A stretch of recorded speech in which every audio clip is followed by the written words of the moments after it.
ಯಾದಗಿರಿ ಜಿಲ್ಲೆಯ ಸುರಪುರ ನಗರಸಭೆ ವ್ಯಾಪ್ತಿಯಲ್ಲಿ ಬರುವ ವೆಂಕಟಾಪುರದಲ್ಲಿ ಕೊಳಗೇರಿ ಅಭಿವೃದ್ಧಿ ನಿಗಮದಿಂದ ಬಂದಿರುವ ವಸತಿ ಮನೆಗಳು ಕಳಪೆ ಕಾಮಗಾರಿ ಮಾಡುತ್ತಿದ್ದಾರೆ ಎಂದು ಕರ್ನಾಟಕ ರಕ್ಷಣಾ ವೇದಿಕೆ ಕನ್ನಡಿಗರ ಧ್ವನಿ ಆರೋಪಿಸಿದ್ದಾರೆ. ಸುರಪುರ ನಗರಸಭೆ ವ್ಯಾಪ್ತಿಯಲ್ಲಿ ಬರುವ ವೆಂಕಟಾಪುರ ಏರಿಯಾದಲ್ಲಿ ಕೊಳಗೇರಿ ಅಭಿವೃದ್ಧಿ ನಿಗಮದಿಂದ ಬಡ ಫಲಾನುಭವಿಗಳ ಮನೆಗಳು ಮಂಜೂರಾಗಿರುತ್ತವೆ.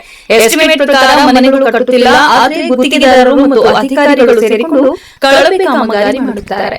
ಈಗಾಗಲೇ ಈ ವಿಷಯದ ಕುರಿತು ಸುಮಾರು 6 ತಿಂಗಳಿಂದ ಇಲ್ಲಿಯವರೆಗೆ ಸಂಬಂಧಪಟ್ಟ ಇಲಾಖೆಗೆ ದೂರು ಕೊಟ್ಟರೂ ಸಹ ಯಾವುದೇ ಕ್ರಮ ಜರುಗಿಸದೆ ಸುಮ್ಮನೆ ಕುಂತ ಅಧಿಕಾರಿಗಳು ತಾವೇ ಸ್ವತಃ ಕಳಪೆ ಹಾಲು ಬ್ಲಾಕ್ ತಯಾರಿಸಿ ಕಟ್ಟಡ ನಿರ್ಮಾಣ ಮಾಡುತ್ತಾರೆ ಮತ್ತು ಬೇಸ್ಮೆಂಟ್ ಕೂಡ ಭೂಮಿಯಿಂದ ಮೇಲಕ್ಕೆ 4 ಫೀಟ್ ಎತ್ತರವಾಗಬೇಕು. ಏಕೆಂದರೆ ಸುತ್ತಮುತ್ತಲೂ ಗುಡ್ಡವಿದ್ದು ಮಳೆ ಬಂದಾಗ ಆ ಗುಡ್ಡದ ಮೇಲಿಂದ ರಭಸವಾಗಿ ನೀರು ಹರಿದು ಮನೆಯೊಳಗೆ ನುಗ್ಗಿ ಮನೆ ನಾಶವಾಗುವ ಸಂಭವವಿರುತ್ತದೆ.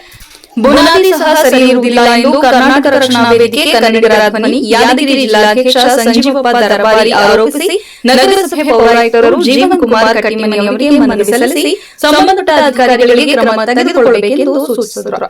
ಈ ಸಂದರ್ಭದಲ್ಲಿ ಪಾಷಾ ಮಾಸ್ಟರ್ ಜಿಲ್ಲಾ ಉಪಾಧ್ಯಕ್ಷರು, ಚಂದ್ರಕಾಂತ್ ಲಕ್ಷ್ಮೀಪುರ ಜಿಲ್ಲಾ ಗೌರವಾಧ್ಯಕ್ಷರು, ಕಾಸಿಂ ಸಾಬ್ ದೊಡ್ಡಮನಿ ಜಿಲ್ಲಾ ಪ್ರಧಾನ ಕಾರ್ಯದರ್ಶಿ, ಹನುಮಂತರಾಯ ಭಜಂತ್ರಿ, ಎಂಡಿ ಇಲಿಯಾಸ್ ಸೇರಿದಂತೆ ಇನ್ನೂ ಹಲವರು ಉಪಸ್ಥಿತರಿದ್ದರು.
ವರದಿ ಉಸ್ಮಾನ್ ಚಿತ್ತಾಪುರ, ಹಂಸ ಟಿವಿ.